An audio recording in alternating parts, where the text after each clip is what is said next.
Hey guys, Carl from Purple Misplaced. Today I'm going to be taking a look at the puzzle book LOK from designer Blaž Urban Gracar. Sorry if I butchered your name at all. This is a sort of language-based puzzle book made up of puzzles that use a sort of created, made-up language. You're sort of trying to decipher, to find keywords that allow you to interact and cross off blocks in a sort of grid-based spatial puzzle. Disclaimer, I was given a review copy of this book for this video, but with that said, let's head down to the table to see exactly what I mean by this grid-based, language-based puzzle, and then I'll meet you back up here to let you know what I think. To set up a session of LOK, and I say session here because this is more of a puzzle-solving thing than a game, but to set up a session of LOK, simply take out the LOK book and open it up to the page where you last left off. Also, while LOK can be solved with paper and pencil, because it is paper and a pencil would write perfectly well on it, it also comes with this very handy piece of plastic sheeting that allows the game to be solved multiple times using a dry erase marker, which is exactly how I will be solving things today. So with that all set up, I'm going to sort of play through the first chapter of this book in this video. I'll show you a little bit more and talk a little bit more about what else is in here. And then, of course, I'll discuss my thoughts in the final thoughts section. So let's go ahead and take a look inside this book and see exactly what LOK is all about. So opening up the book, you can write your name here. I haven't yet. But LOK is going to be a puzzle system that's using this sort of grid.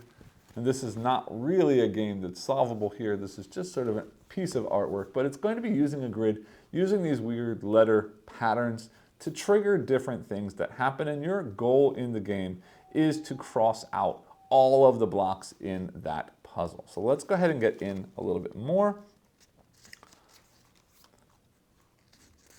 And you'll see here, just looking at this first page, there are 8 different chapters. Each chapter is going to add in one sort of extra level of something to the puzzle being solved. And then there are 2 expansions in there as well. At the time of recording this, I am currently in chapter 7 myself. I will make sure to finish all of this before I give you my final thoughts on the game. But with that said, let's go ahead and get into chapter 1. And you see here chapter 1, it says the goal of each puzzle is to black out all of the cells in a grid. You do this by finding keywords and using their effects. So first, we're learning a new keyword called LOK, L-O-K. If you find that keyword spelled out like you do here, L-O-K, you must use its effect. L-O-K makes you block out one additional unblocked cell anywhere in the grid. Now it tells me solve my first puzzle. So this is very simply solved. L-O-K, if I cross out L-O-K, I then have the ability to cross out one further space, which is that space there. And now that we've successfully finished filling in everything, we have solved that puzzle. So then moving on to the next page, page 3 says, keywords must be spelled out in a straight horizontal or vertical line by adjacent cells. The order of letters matters, L-O-K, but they can be spelled either forwards or backwards. So let's try this puzzle here. So we can do L-O-K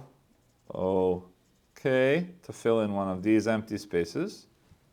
And then again, L-O-K to fill in that space right there. And like that, we have finished this puzzle. Now this is very much a tutorial, so there isn't much challenge yet here, but I am just showing you how the system works. Moving to page 4, it says you can never black out a cell twice, which means here if I did L-O-K, I can't use that L-O-K in this direction because that O will have already been covered. So in order to solve this puzzle, we can do L-O-K, and again if we want to start by blocking out this empty cell, but now I've got another L-O-K down this way, which will then take out that final K space, finishing that puzzle as well. Turning to the next page, number 5 says, the adjacency of cells can change throughout solving a puzzle. Figure out how. So this is one interesting aspect of this puzzle book, is that certain rules are sort of given to you but not really explained. And you'll see moving on later, I'll show you some stuff after we get through chapter 1. Some of the rules will actually not even tell you what the rules are. They'll just sort of force you to figure out how things work by telling you this works or this is unsolvable and so on. And I'll show you that again later, but let's show you what this means. The adjacency of cells can change throughout. What that means is if I cross out here L, O, K, we can remove one of these empty spaces. And now the empty spaces, or sorry, the filled in spaces act as though they are no longer existing. So now I can do L, O, K because this one here was already filled in, meaning it's not there any longer. So now I can fill in that. And now because these are filled in, this LOK is adjacent, LOK, which allows me then to fill in that final spot like that. Next page just gives us 2 problems to solve, so let's go ahead and figure those out. Starting here with 6, the only LOK that makes sense is LOK like that. Now I need to make that L connect to a OK. In this direction there's nothing, so if I get rid of that K, now I've got an LOK, which gets rid of that O, and that puzzle is done. Then looking over here gets a little bit more complicated. LOK over here fills in that space. LOK over here fills in one of these 2 intermediate spaces. LOK right there fills in the other intermediate space. And then LOK like that fills in that final space, finishing off puzzle 7 just like that. And that is the end of the section except for this final puzzle, which I am going to solve right now just so you can see one more solved, but I'm going to stop for a second here so you can skip ahead if you don't want to see this puzzle solved. So solving this one, then I've got a bunch of different options. LOK here, LOK here. LOK gets rid of that one. LOK gets rid of that. And LOK finally gets rid of that one, and that is done. Here we've got just a page of helpful tips. It says you can color code or number code your solutions, marking each keyword and its effect with individual colors or subsequent numbers. This makes the solutions more readable. This is going to be useful later on when we find new keywords that give us different abilities than just LOK. Then it says, don't be discouraged to skip advanced puzzles. You can always come back later. At the end of every chapter, there will be one puzzle marked with a star that is quite a bit more difficult than the other puzzles. So it's just warning you that if you want to try everything and come back later to the advanced puzzles, that's an option. Finally, if you're stuck or unsure, you can check the back of the book for explained rules and solutions. Now, this says explain rules because I told you in future chapters, it's actually not going to tell you the rule. You have to figure out what it is. So if you're worried that you haven't figured that out, there is a section at the back of the book that explains each of the rules. And then finally, there are solutions for every puzzle as well in the back of the book. And those solutions simply just tell you the order of which squares using sort of A through E and 1 through 8, or sorry, I don't know if those numbers are right, I just made those up, but a grid system telling you which squares to color in. So turning the page here just to see another fun picture here, chapter 2. So here it says, learn a new keyword, TLAK. As with LOK, if you find TLAK, black out the cells. And then if you do, you must black out 2 additional unblacked cells that are adjacent to each other. So this rule is explaining exactly how TLAK works. And again, TLAK lets me block out two spaces that are adjacent to each other.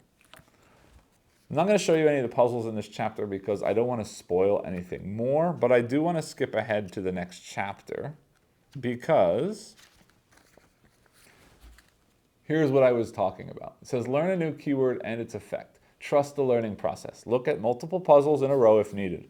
Rely on the rule that you must always black out all cells in the grid. So here we see TA and lots of U's. So looking at this puzzle, you have to figure out what do you think the keyword is, and then what effect do you think that keyword has. And then looking just one more page ahead, you'll see it gives you more of these puzzles. Again, not telling you how to solve them, not telling you even the rule that allows you to solve them, but looking at all of these different puzzles, you should be able to figure out what the next keyword is and what it does. And it also gives you puzzles occasionally like this that says these puzzles cannot be solved. And if you understand the rule, then you'll understand why they can't be solved, and vice versa. If you can see what's wrong with this, it's going to help you clarify what the rule means. So again, in every chapter, they're introducing new keywords that give you new options, that give you new puzzles to use, not just the keyword you've learned, but all of the keywords you've learned ahead of that time to figure out the puzzle. And that's basically all I'm going to show you now. Again, in the back of this book, there are solutions and also explanations of each of the rules, but that is LOK, or LOK. Meet me back up top and I'll discuss what I think about the entire experience itself. But as far as components go, it's just a spiral-bound book. It's a very nice size, maybe 4x6, like a standard index card size. And I do love, again, that it comes with this piece of plastic so that you can continuously solve the puzzles. And not only that, when you're done, you don't have to try and erase everything. You can simply pass this on to somebody else to give the puzzles a try as well. With that said, meet me back up top and I'll let you know what I think about the puzzles in this book. Welcome back. I hope you enjoyed that overview. So this is a puzzle book, not a board game, but I tend to be a big fan of puzzle games or sort of these kinds of mind puzzles, particularly when they're spatial based. I'm a huge fan of Picross, which you might know as gridlers or nonograms as well. So any of these kinds of filling in a grid using some kind of pattern that you have to figure out is something that I really enjoy. And when I saw this, I had to bring this to the channel. I had to try it out because it looked like something that I would really enjoy. And I'm happy to say that I really do. I first want to point out just quickly the artwork in this book. I really love the way everything looks. These weird little characters, really cool. But anyway, the point here is the puzzle. These puzzles are so much fun. It's really cool and really fun to churn through my brain how to use the different keywords to cross out different blocks, ultimately trying to fill in all of the spaces in this grid or in whatever the weirdly shaped grid is as you're moving through. And it could just be that. It could just be, here's a list of keywords, here's a list of what they do. Now figure out these puzzles using these keywords. And ultimately, as you go along, that's sort of what it becomes, but that's not all that's in this book. What makes this book shine is the way that it's presented. And I don't just mean the cool artwork with the weird little creatures in there. What I mean is, in this game, as you play through, after the first two chapters, because the first two chapters do just say, here's a keyword, here's what it do, now figure out these puzzles. After that, it tells you nothing.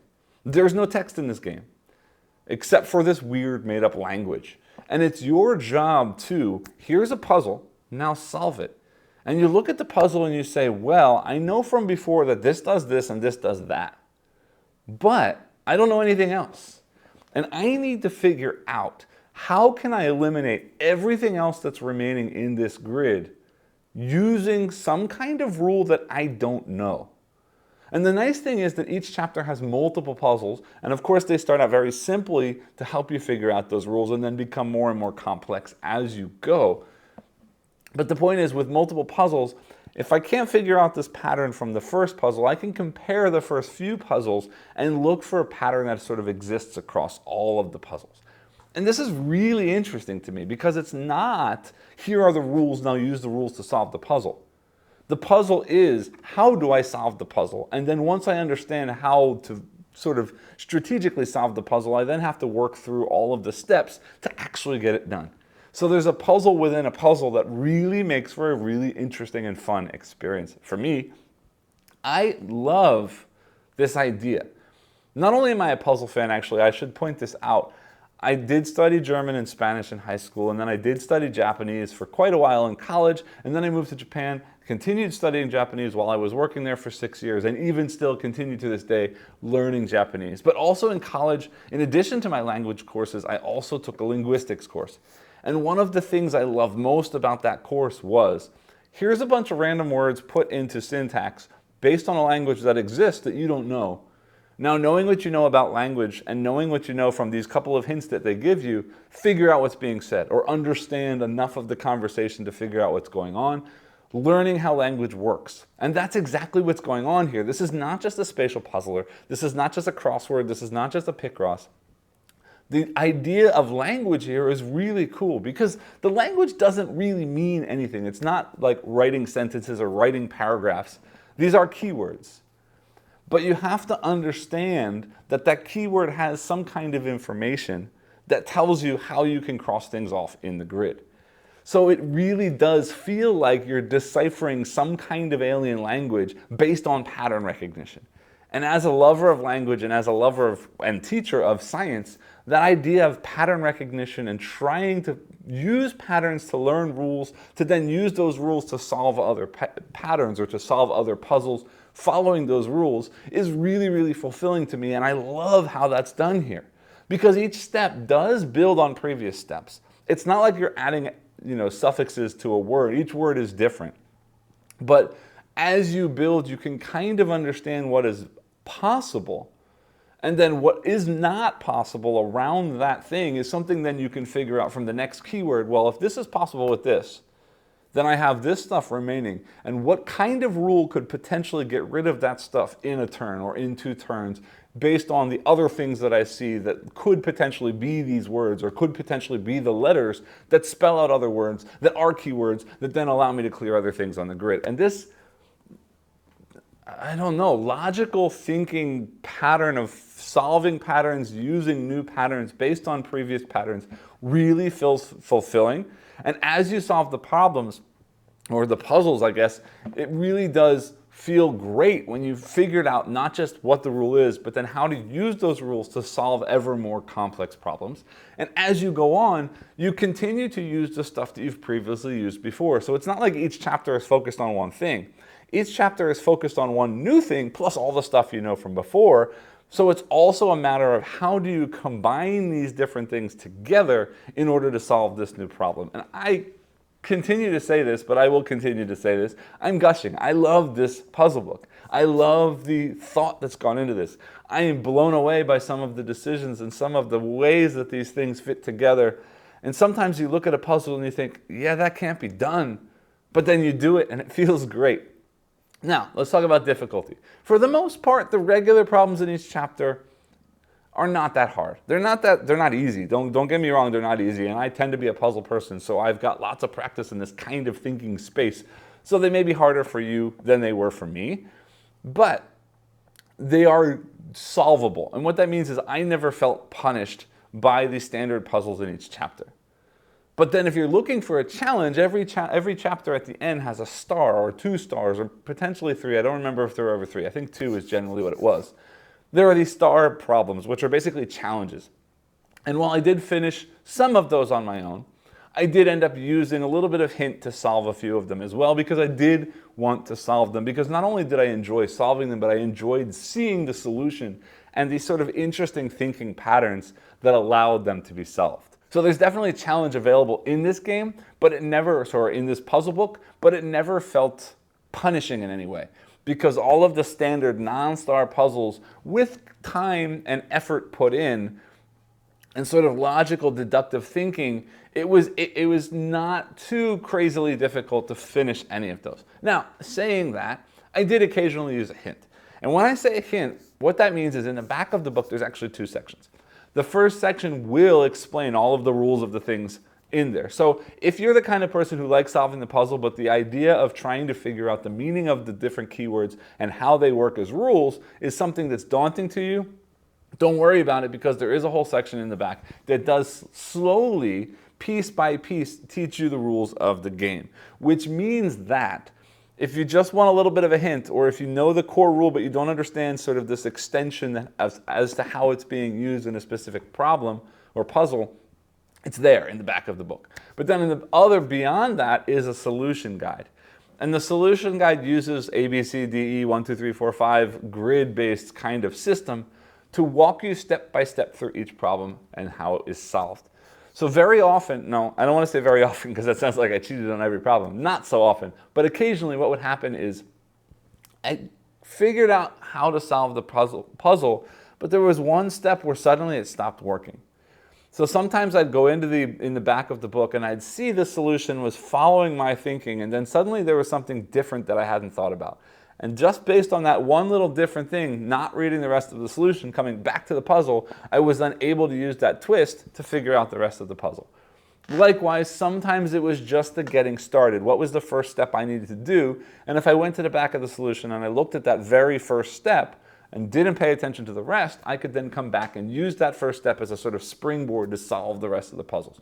So while they are just solutions, it's not really a hint system. You can use them, because of the way they're written step by step, as a sort of little push in the right direction, particularly for those more challenging star problems or puzzles. I love this game. I love everything that I saw in this puzzle book. I now want to go back and find more of the stuff that he's doing. I know he's got several other puzzle books that he's made, and I would love to try them out. Also, big news on Steam recently, they just put up a sort of demo version of a digital version of LOK that's coming out soon, and they were actually doing daily puzzles in there as well. I haven't tried it out yet, but it's very exciting because, again, I love the look of this. I'd love to see this sort of come alive, and I'd love the ability for this to sort of continue as an ever-growing, ever-expanding sort of set of puzzles that could add new rules in, that could add more puzzles to challenge you with the rules you already know.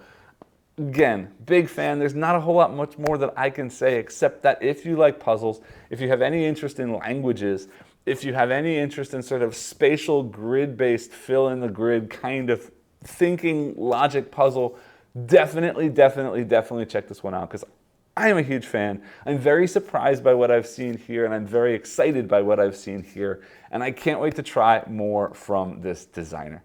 That's basically all I have to say. I hope that this video was helpful for you, and if you did enjoy it, please remember to like, subscribe, and click the bell icon below, and I'll see you all next time. Thanks.